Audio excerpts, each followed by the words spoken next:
this is the most multimodal area of the law. My biggest fear is that with AI, sometimes they may make a business decision to say, come and get me. There is a lot of customer education you have to do because the field has moved so fast.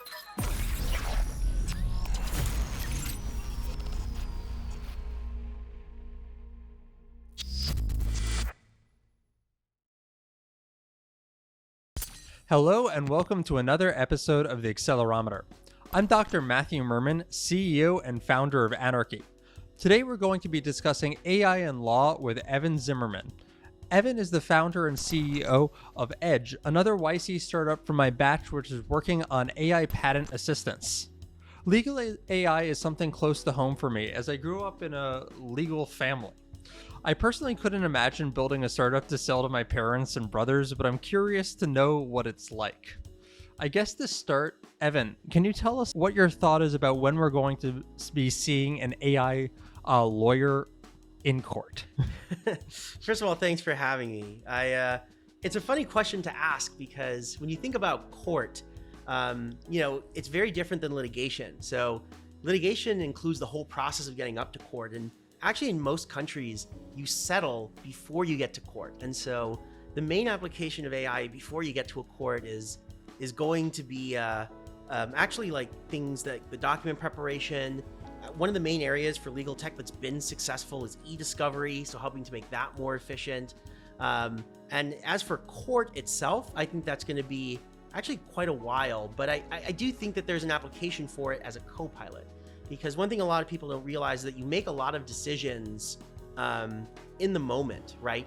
Someone says something that you don't expect, and you have to decide sometimes, like during a recess, what you're going to do in response. And so I think that you actually might see something there where like you get a suggestion of like a strategy from an LLM that knows about the case, where all the evidence is context. The context windows are going to have to get way bigger, but stuff like that. I will say though that the literal answer to your question, I actually don't think is going to be as a product, but as a test use case. So this really cool example, DocuSign, which is one of the original legal tech startups. People don't think of it that way, but it was. And there was this huge debate at the beginning of, will people actually accept e-signatures? And that was one of the biggest limitations they had in getting people to adopt their product. And so they set up mock trials. They literally paid retired judges and showed if it came up in court, how you would defend it. And they were at a risk, like they could have lost, but they won. And that made people incredibly comfortable because they were like, okay, here's how I defend this if it comes up. And that's kind of the end of the story. That's how you got e-signature. I think that you are gonna need to see people doing similar things with the law, with LLMs, where they're gonna do these mock trials and have judges ask them questions and stuff and see how they would defend the use of this in court. And then people go, oh, a judge would accept this. And they'll feel good. So are you going to do that with your own system? Set up mock trials for your patent assistance systems? So we aren't doing mock trials. One idea I have thought about is a mock prosecution. So the way that a patent works, so just like litigation, right? Patents are kind of a whole process. So it starts with the disclosure, which is where the inventor describes what they're doing. Then you have the drafting process, which is when you write the patent and then you send it to the patent office.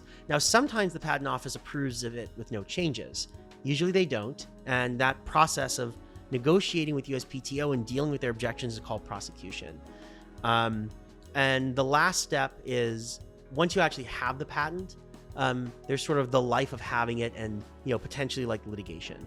So for us, doing a mock trial doesn't really make much sense because in litigation, the only thing that actually matters is your litigator's ability to prove that the invention reads on the claims. And then there's like, how good is the patent? And that's just an examination process of the quality of the patent. So to actually get there, what you would really do is want to do the prosecution of saying, okay, I'm producing these patents. Do I think that it's good? And I think that might be a good idea. But in our case, we have a patent attorney who's reviewing it very closely. Patent attorneys review patents way more intensely than like litigators review briefs because each one is a lot more different. Whereas like a brief, a lot of times, like half of it is boilerplate. I think that the thing that I look about more is that because patents are eventually made public and we know which patents are written with us and which ones aren't, we can calculate, or we will be able to calculate in like a year or two, your percentage likelihood of getting a patent with us versus without us. Also people care about how many rejections they have and how long it took to get approved, and we'll be able to calculate the improvement there. And for me, that's actually a much more important deal, because that's the proof is in the pudding. At what stage exactly of the life cycle of getting a patent does Edge currently live? Edge currently lives in the first two steps: disclosure and drafting. So the very first thing that we do is, typically when you have an invention, you either, if you're a very sophisticated company like Microsoft, you've done this part in-house, but someone who's a lawyer sends an engineer or a scientist a form where they describe what they do, and then they talk with them to make sure that that thing is better, and that form is filled out better. And then what they do is they take the contents of that form and they literally write a document summarizing it. So that's disclosure. And then there's drafting, where you take that disclosure and you turn it into like a patent, the thing you send to the USPTO. And those are the two things that we help with today. So basically you've got an AI which is telling you like you're not being precise enough, or you're not giving us enough information. Yeah, or sometimes the opposite. So like, You're being too precise. yeah, too precise in the sense that, like, let's say you wrote something in Python. Like, you will have engineers who will say, I wrote this in Python. And like, being in Python is not material to the innovation. You're not patenting something in Python. You're patenting an algorithm. Another example you see is like, someone will describe what they did. Let's say there's like a 10-step process. They'll describe all 10 steps, but sometimes only step 8 is the invention, right? And so it'll be like, do you really need to describe all these steps? Like, which of these things are actually novel, and so on. How did you get into it? Yeah, so I got into it because fundamentally, like, patents have been part of my entire career. I mean, I've been involved with, starting and investing in startups, and every single one that worked actually had intellectual property. I mean, even I had a VC firm and we sold a company to Walmart for $200 million, and it had a patent, a software patent, which is very rare. They're actually very hard to get. A consumer product company that I started, like, pretty much all the profits came from patent licensing, not even the product itself. And then, of course, my dad, by the way, is an inventor. He has like over 30 patents. So I've seen this throughout my whole life, throughout my whole career. And I sort of saw that it was this market that's way more important than most people realize for the success of a business. And one thing that I also saw, and I'm sure this is going to relate to something you're going to ask later, is even though the fact that patent attorneys actually have to be engineers, you'd think they're more forward thinking, and they are, but they actually have some of the worst tooling of anyone in the legal industry. And I thought, oh, this is kind of a really cool opportunity to make a difference. So that's something that's just incredibly cool.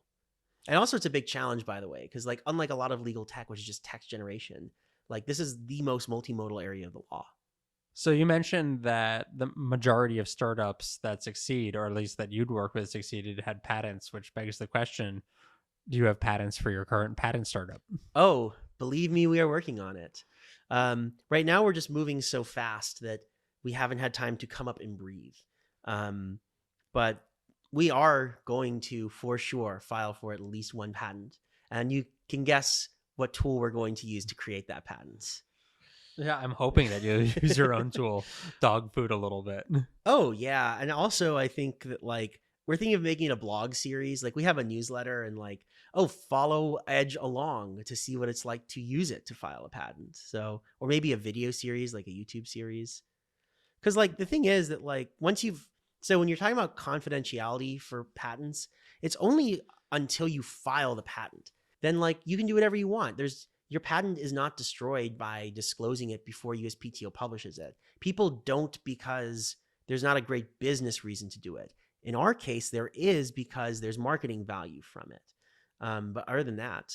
So you mean that there's a business case in market or in disclosing your patent about your patents? Absolutely. And that's actually the thing about patents, is that marketing is part of the function of patents. Like, people think of them as what they are, which of course is a huge part of the value of the patent. But actually, patents serve a very important marketing function. First of all, they look cool. Those diagrams, people literally print posters of them. But separate from that, it signals to people that you're innovative. It signals to investors some level of defensibility. People don't normally think about this as marketing, but it actually increases your value to an acquirer. because, they think about, bigger companies don't like, messing with IP. Sometimes they may make a business decision to say, come and get me, but that's less common than you think. They're actually more respectful of IP than the smaller companies because they know that if something happens, like they look worse in front of a jury, and so they're more likely to get a big judgment. So, if you're a small company thinking about getting a patent, what would you advise? I would advise a few things. So, this is probably going to be surprising from a guy with an AI patent startup, but I definitely think you should get an attorney. Like, our job is to make the process way more efficient. Like, it's, and the reason why you should talk to an attorney is because even though I obviously love patents, they are not the right answer for everything. Like, there's multiple types of intellectual property, including trade secret. And that may be the best solution for you. So first of all, decide whether it makes sense to get a patent. And a lot of attorneys will even tell you that on like a first call, like they won't even necessarily charge you. The next thing I would say is that once you actually have it, engage with an attorney. Definitely ask if they're using Edge, and if they're not, tell them that you want them to use it, because we'll make them more efficient. Understand the pricing, and make sure that you understand what the process is, because some people get unhappy because they don't understand how prosecution works, for example, and then they get really upset when they're like, oh my God, I got an office action and I have to spend more money responding to it. And then what they'll do is they'll abandon the application. So, you guys are primarily working with the lawyers on this side, right? Yeah, And helping with the disclosure. that's right. So the way that we think about this is we think of a patent as a bundle of features. And we basically have different bundles that you can buy. And some bundles the companies might want to buy. Most of it the lawyers will want to buy. I do want to make one very important distinction, though, which is big companies have in-house lawyers. And so if you're like an Oracle or a Thermo Fisher, yeah, like you'll have lawyers who are doing the same work that outside counsel do, and you'll want to buy the whole package. Whereas you're like, if you're a small startup in the biotech space and you only expect to file a few patents a year, you're going to buy our slimmed down in-house package that just helps you with the disclosure and the management. But that's right. We are mostly focused on the attorney. So, can you provide an example of what one of the interactions with your system would look like? Yeah. So I'll sort of go over two examples. So first one I'll say is the disclosure, right? So the way that it'll work is, it could be that your attorney is paying for it and sent you our disclosure form, or your in-house counsel just has it and you have a portal you can log into anytime you have an idea. But a disclosure form is literally a form. It just asks you, like, describe the invention, what's novel. Some people want to customize it. And so basically what you do is you talk to it, and then the assistant will actually ask you very specific questions to make it better. And by the way, if you think a question was bad, you can just delete it so you don't have to answer it. Then what you do is, instead of having to then write the first draft of the disclosure, because remember the Q&A is used to write a summary of the Q&A, we write the first draft for you and you can edit it. And the reason we do that is because we interviewed a lot of inventors, and the biggest complaint that we got was, I hate having to spend so much time writing. A lot of people become engineers because they don't like writing. And then what you do is you have something that's in a portal that can be reviewed by your counsel. And then the next thing is, I would say, is, okay, you actually have the disclosure. So how does that work? So the disclosure becomes the brains for our assistant. It's just like a human, right? If you said patent something, my first question would be, well, patent what? So you give it the disclosure so it has its brains. And then what you do is, every patent attorney is different, but most of them follow the following order.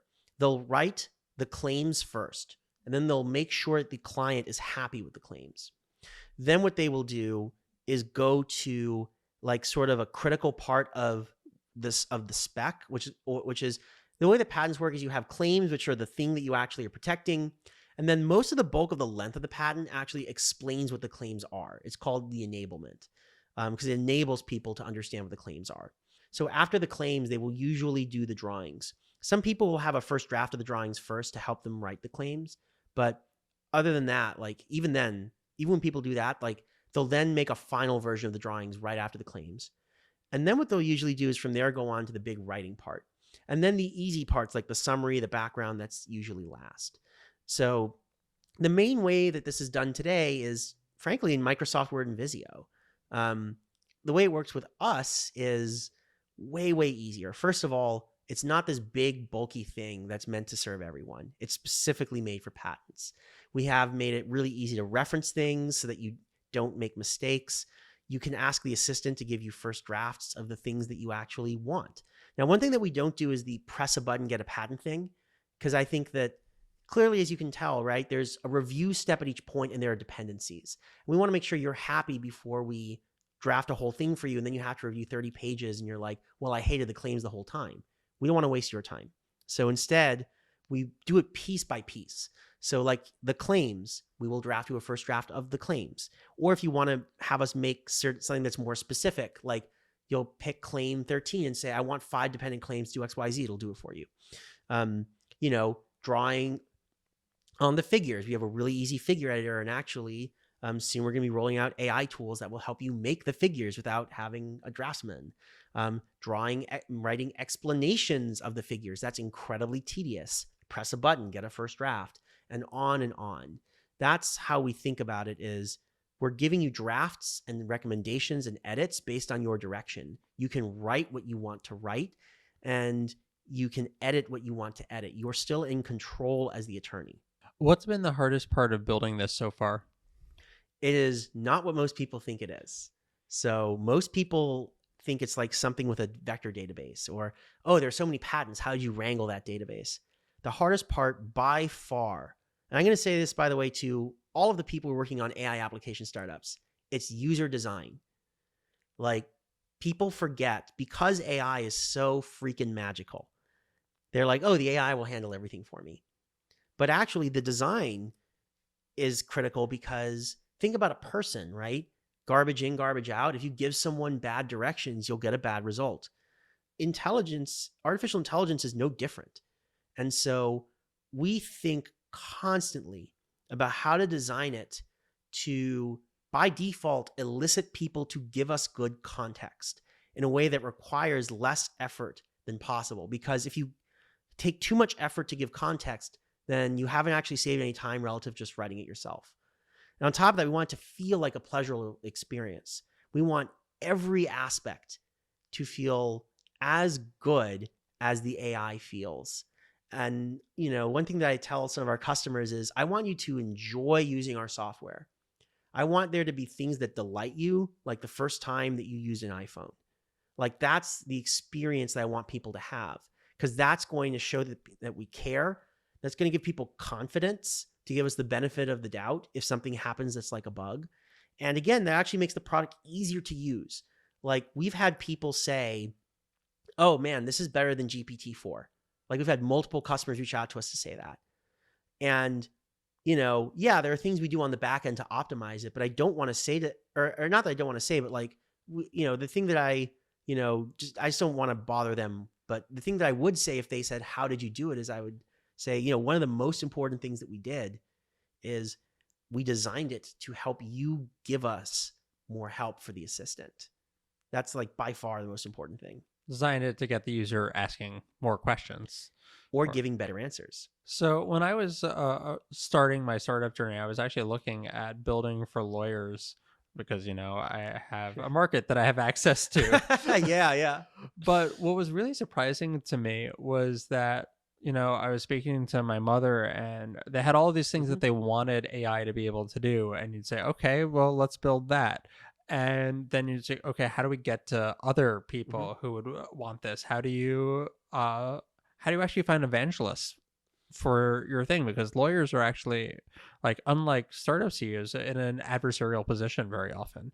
And I found that a lot of lawyers I was talking to didn't have good ideas about how to get to other lawyers. Yeah. How do you handle that? Oh man, that's a great question. And by the way, one of the things that you said is actually really true. Like, a lot of the legal tech founders I know have a family member who has a law firm or is a lawyer, and that's actually their first customer. In my case, that's actually not the case. I do have lawyers in my family, but none of them are in patents. The closest that I got was just talking to the patent attorney who my dad has worked with, who loves the product. I think that some of it is what you do in every industry, right? You put out great content, you engage with other attorneys, like lawyer influencers are absolutely a thing. But this is one of the things that's cool about patents. Like, it's not as adversarial.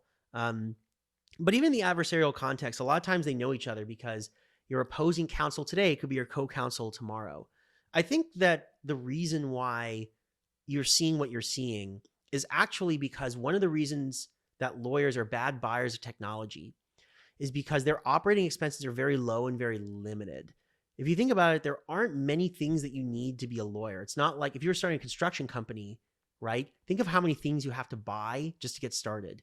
You get used to supply chain. And we don't think of buying software as supply chain, but it is.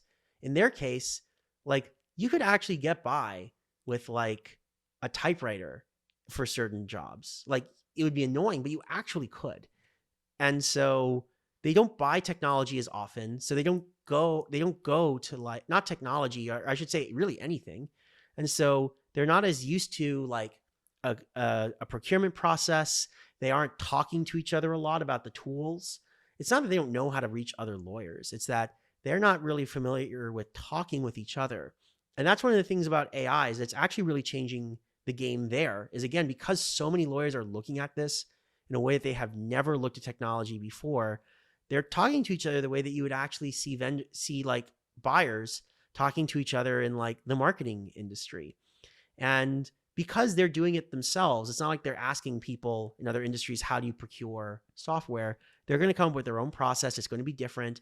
I'll tell you one big difference that we've seen is ethics councils. So a lot of law firms, especially once they get bigger, have ethics councils that tell them they should or shouldn't do other things. And they use this for technology too. And so they have these ethics councils who are not at every firm, but at some firms, part of the process. And so we've actually had to do a customer education journey. And so far, we've actually been pretty successful at getting people to understand the differences. But, you know, that's not something that you're going to see. Even pharma, right? Pharma, they have ethics councils, but not for like the procurement process, right? The ethics councils in pharma are part of the study design process. So it's an exciting time in legal tech because it is a huge industry. Globally, it's like $1 trillion industry, 300 billion in the US alone.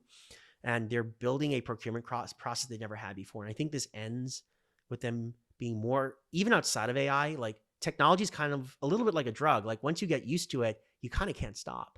You know, it's like cars in that way too, right? Or watches. And so I think once they sort of take the AI as their gateway drug, you're going to actually see them buy a lot more technology because they're going to realize that they were underestimating the value they were going to get from it. But it's going to be a unique procurement process for sure. What do these ethics councils think about AI safety?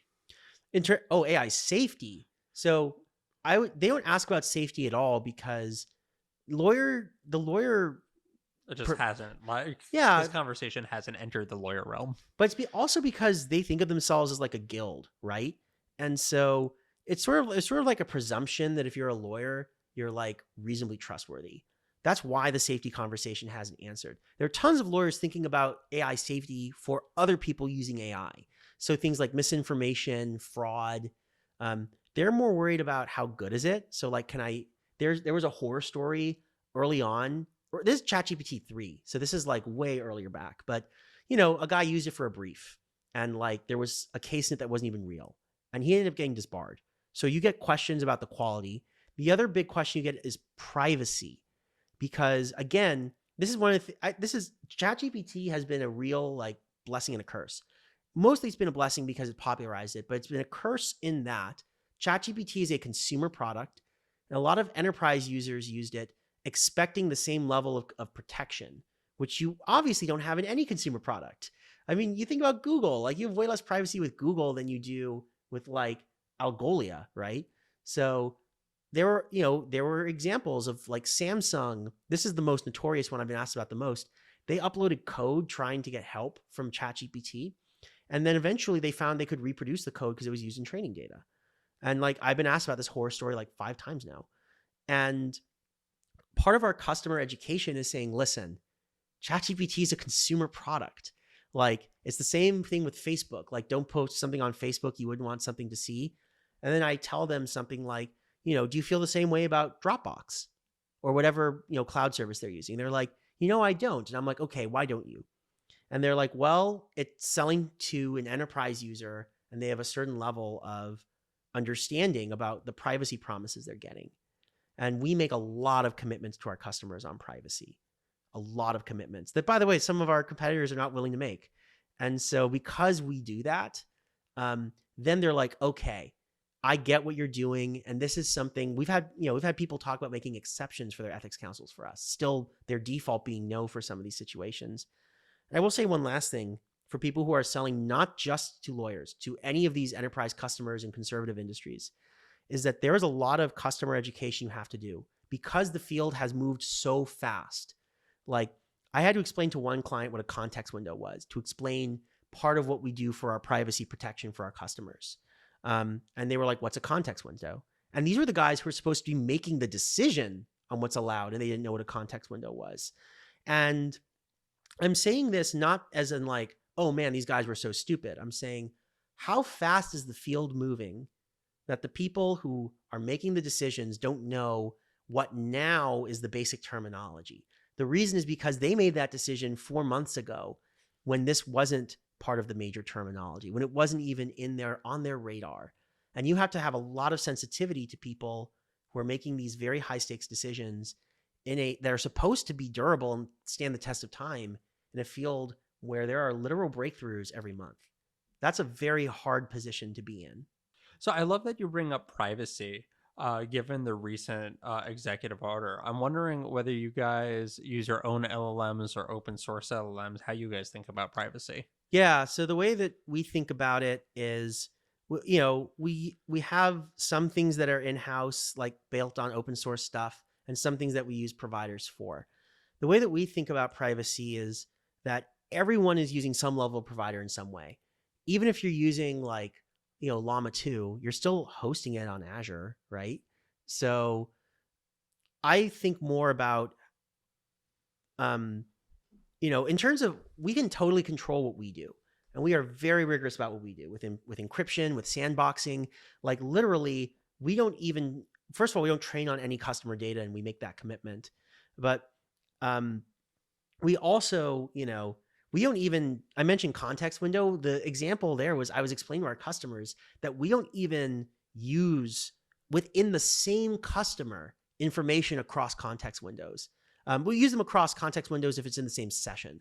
So like if I'm working on a patent and we decide to open up another agent and it needs context, then yeah, like that will have access to that. But if you're working on, let's say you're a patent attorney and you have 5 devices you're working on for a client, like client 1's patent will know nothing about client 2 through 5's patents. They will know nothing about it because we just don't use that context at all.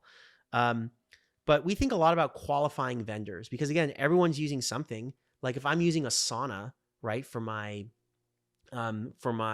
task management, by the way, we use Notion, you're actually having client confidential information, right? Like if you have bug tickets, that's a thing that that tells you something about who your customers are. So we think about that kind of stuff. We think about what are the best practices? How do we qualify it? And the last thing I will say on that is, I'm not sure if you've ever read like cybersecurity reports from like some of the big companies, but every year these guys all come out with reports. Microsoft, IBM, McAfee used to, but now they're acquired. But since they got acquired, it's I think it got subsumed. They all say in every one of them that a majority of breaches actually happen because of user error, because of like operational problems. And so we think about that kind of stuff. Like we use password managers and that kind of stuff. And that's part of how we're actually, one of the things we're actually working on now is actually a document that we can literally send to these ethics councils and stuff, explaining key terms, explaining how we interact with them, our security posture.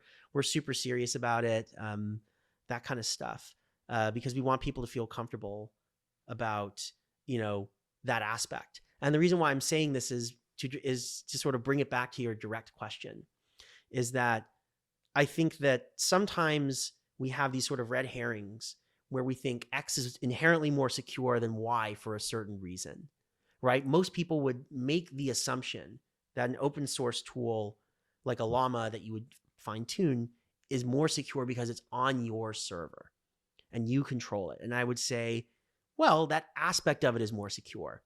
But what if your security is worse than Anthropic's? Then you've actually introduced a risk.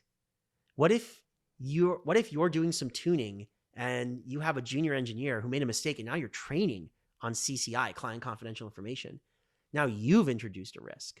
And security is, as you know, it's something that constantly evolves. And so when new issues come up, you have to actually reassess. You then have to go back and say, okay, am I still happy with our posture? Are there new questions that I need to reach out to my vendors and ask? Are there new security practices that we need to build? Are there new engineering tools that we have to fix or bugs we have to patch? Maybe there was some, 0 day that came out and now we have to update a security tool we were using and so on. So I think that that's more important than the provider versus open source for privacy. What's something that you're worried about in the future of AI? You mean like for the world or for our business? Either. I mean, I would say in terms of the world, I published this article like 2 years ago that I called Dumb AI. I think that like the Nick Bostrom superintelligence thing is complete hogwash. I think that it's really a shame that so many of our brightest minds have been like taken under the trance of this book that I think is completely insane. Have you read it? Oh yeah, I read it. And there was another book that came, I think one of the reasons superintelligence had such a big impact, there was another book that came out that same year and it didn't reach the public consciousness as much, but everyone who read superintelligence also read this other book. And it was even more doomer. It was the one that introduced the world to the paperclip thing. So Which book was that? I got to remember. I don't remember off the top of my head, but I'll find it and send it to you. I've been making my way through superintelligence. It's a difficult read. It's difficult because it's stupid. Yeah. Like he talks about these idea of oracles and genies, and I'm like, this is such a dumb way to think about it. It It's makes like, a lot of assumptions. Every line is, and they could be doing this, so they will be doing that, and thus we should be worried about it. yeah. And I think for me, the thing that's even worse is it's like, look, you do in scenario planning make assumptions, but you also assess the likelihood of those assumptions. And those assumptions are usually not like magic fairy dust. It's not like, oh, what if we had an omniscient being? And I'm like, that is not a thing that is possible. If we have an omniscient being, I don't care about anything that you have in this book. So my theory behind dumb AI is that I actually worry more about testing procedures. It's interesting you asked about safety. My biggest fear is that with AI actually is a safety issue. It's that I think we don't have we have adequate enough use case based testing. And so I worry about us deploying systems or agents in critical systems where we have not fully understood some of the applications or some of the risks or some of the problems because we just didn't think about it, and that becomes too hard to fix because explainability is so early. A lot of my dumb AI fears will go away when explainability gets better, but they'll still kind of be there. And the other thing that I sort of think connected to the dumb AI thing is that I think that there's a lot more correlation of risks than people consider. It's like the difference between meiosis and mitosis, where the benefit of meiosis is that it's inefficient, but it reduces risk by making it so that there's more heterogeneity. And so you can't have one random flaw that comes and then strikes everything out. Well, thank you so much for coming on. It's been great having you. Thank you so much for having me.